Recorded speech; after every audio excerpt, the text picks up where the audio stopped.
பார்த்தார் ஸ்டாலின் அவர்கள். அதிமுகவை உடைக்க சில சந்தர்ப்பவாதிகள் நன்றாக தெரியும், சில துரோகிகள் எட்டப்பர்கள் திமுகவோடு சேர்ந்து அம்மா ஆட்சி கவிழ்க்க நினைத்தார்கள்.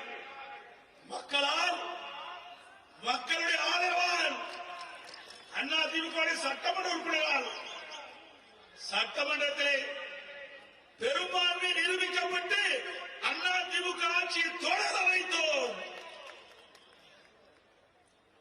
அப்பொழுது கூட ஸ்டாலின் பொறுக்க முடியாம சட்டை கிழிச்சிட்டு வெளியில போன அதிமுக உடைக்க நினைத்தவர்களை சட்டை கிழித்துக் கொண்டு வெளியேறிய காட்சி எல்லா தொலைக்காட்சியிலும் வந்தது. ஸ்டாலின் அவர்களே, அதிமுகவை ஒருபோதும் வீழ்த்த முடியாது.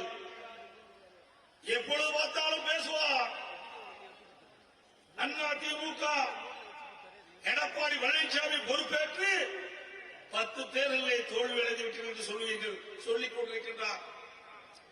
ஸ்டாலின் அவர்களே, 2011 2021 வரை எத்தனை முறை நீங்கள் தோல்வி விட்டீர்கள் என்பதை எண்ணி பார்க்க வேண்டும். 2011 எதிர்கட்சி வரிசையில் கூட அமர முடியாத கட்சி திமுக கட்சி. எங்களை பார்த்து விமர்சனம் செய்வதற்கு எல்லளவும் உங்களுக்கு தகுதி இல்லை.